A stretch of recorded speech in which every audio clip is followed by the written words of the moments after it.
Welcome to the United Kingdom, and a whole lot more explained by May Grey. The United Kingdom, England, Great Britain. Are these three the same place? Are they different places? Do British people secretly laugh at those who use the terms incorrectly? Who knows the answers to these questions? I do, and I'm going to tell you right now. For the lost, this is the world, this is the European continent, and this is the place we have to untangle. The area shown in purple is the United Kingdom. Part of the confusion is that the United Kingdom is not a single country, but instead is a country of countries. It contains inside of it four co-equal and sovereign nations. The first of these is England, shown here in red. England is often confused with the United Kingdom as a whole because it's the largest and most populous of the nations and contains the de facto capital city, London. To the north is Scotland, shown in blue, and to the west is Wales, shown in white. And, often forgotten even by those who live in the United Kingdom, is Northern Ireland, shown in orange. Each country has a local term for the population. While you can call them all British, it's not recommended as the four countries generally don't like each other. The Northern Irish, Scottish, and Welsh regard the English as slave-driving colonial masters, no matter that all three have their own devolved parliaments and are allowed to vote on English laws despite the reverse not being true, and the English generally guard the rest as rural yokels who spend too much time with their sheep. However, as the four constituent countries don't have their own passports, they are all British citizens, like it or not. They are British citizens of the United Kingdom, whose full name, by the way, is the United Kingdom of Great Britain and Northern Ireland. So where's Great Britain hiding? Right here. The area covered in black is Great Britain. Unlike England, Scotland, Wales, and Northern Ireland, Great Britain is a geographical rather than a political term. And north of the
Great Britain is the largest island among the British Isles.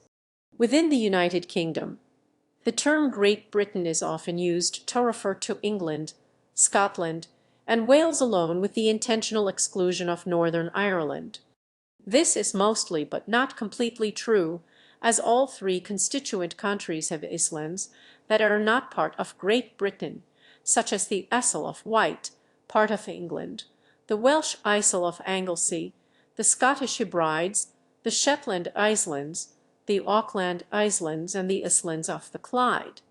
The second biggest island in the British Isles is Ireland.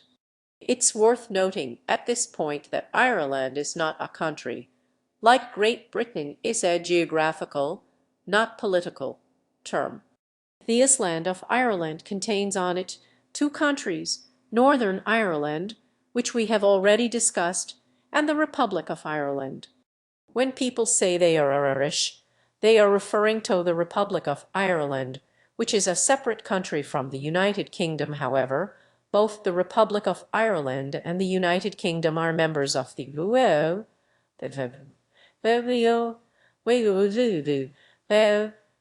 even though England in particular likes to pretend that it's an island in the mid-Atlantic rather than 50 kilometers off the coast of France.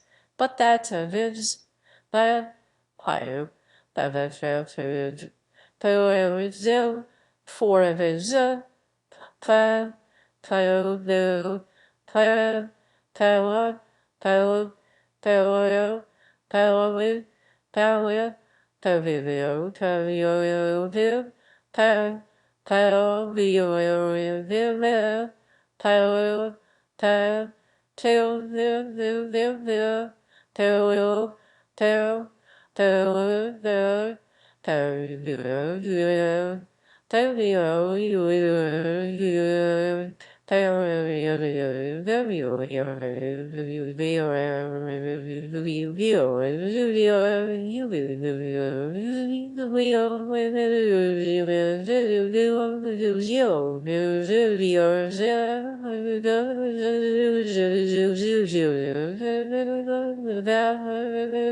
To review, the two largest islands in the British Isles are Ireland and Great Britain.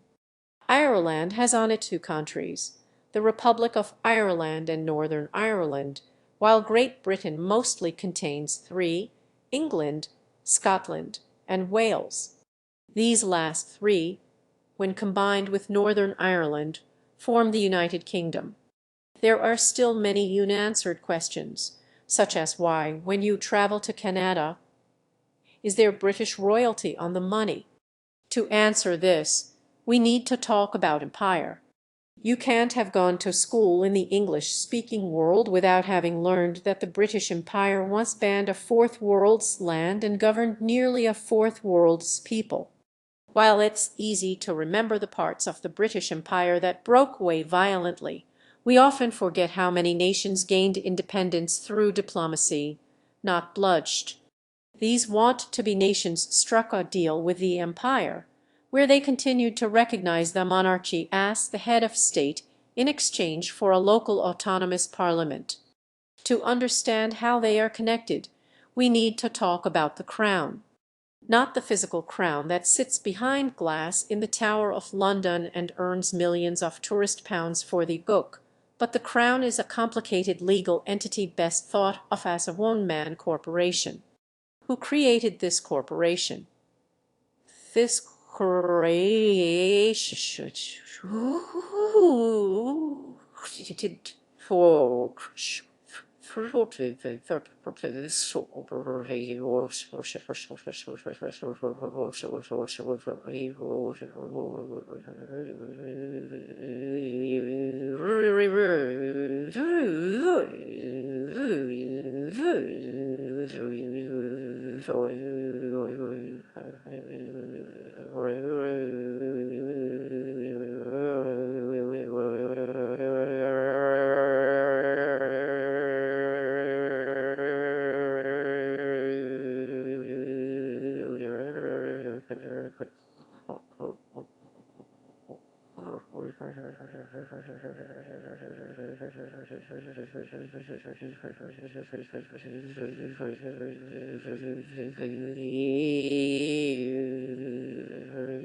God did.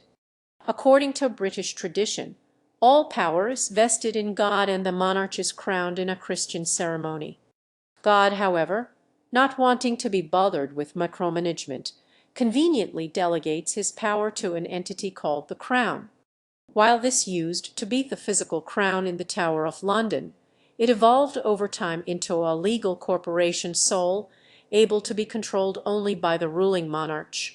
It's a useful reminder that the United Kingdom is still technically a theocracy, with the reigning monarch acting as both the head of state and the supreme governor of the official state religion, Anglicanism. Such are the oddities that arise when dealing with a thousand-year-old monarchy. Back to Canada and the rest. The former colonies that gained their independence through diplomacy and continued to recognize the authority of the Crown are known as the Commonwealth realm. They are, in decreasing order of population, Canada, Australia, Papua New Guinea, New Zealand, Jamaica, the Solomon Islands, Belize, the Bahamas, Barbados, St. Lucia, St. Vincent and the Grenadines, Grenada, Antigua and Barbuda, St. Kitts and Nevis and Tuvalu. All are independent nations but still recognize the monarchy as the head of state even though it has little real power within their borders. There are three further entities that belong to the Crown, and these are the Crown dependencies: the Isle of Man, Jersey, and Guernsey. Unlike the Commonwealth realm, they are not considered independent nations, but are granted local autonomy by the Crown and British citizenship by the United Kingdom, though the UDOs reserve the right to overrule the laws of their local assemblies. Are we done now? Almost, but not quite. There are still a couple of loose threads, such as this place. The tiny city of Gibraltar on the southern coast of Spain, famous for its rock, its monkeys, and for causing diplomatic tension between the United Kingdom and Spain.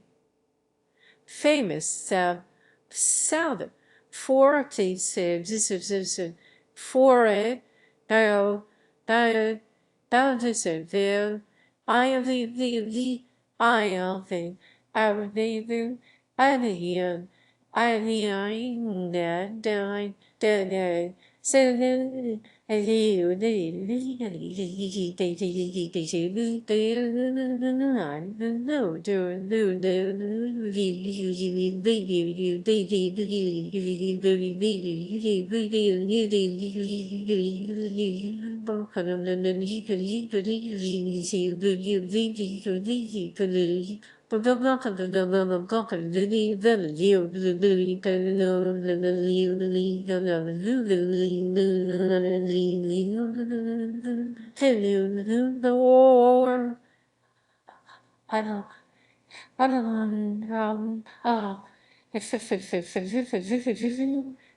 Or what about the Falkland Islands, which caused so much tension between the United Kingdom and Argentina that they went to war over them? With the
These places belong in the last group of Crown properties known as British Overseas Territories, but their former name, Crown Colonies, gives away their origin. They are the last vestiges of the British Empire. Unlike the Commonwealth realm, they have not become independent nations and continue totally on the United Kingdom for military and sometimes economic assistance. Like the Crown dependencies, every born within their borders is a British citizen. The Crown colonies are, in decreasing order of population: Bermuda, the Cayman Islands, the Turks and Caicos Islands, Gibraltar, the British Virgin Islands, Equatoria and Decalia, Anguilla, St. Helena, the Ascension Islands, Tristan da Cunha, Montserrat, the British Indian Ocean Territory, the South Georgia and South Sandwich Islands, the Falkland Islands, the British Antarctic Territory, and the Pitcairn Islands. For our final Venn diagram, the United Kingdom is a country situated on the British Isles and is part of the Crown, which is controlled by the monarchy. Also part of the Crown and the British Isles are the Crown dependencies. The independent nations of the former empire that still recognize the Crown are the Commonwealth realm, and the non-independent remnants of the former empire are the British Overseas Territories. Thank you very much for watching. Copyright Element Animation 2011,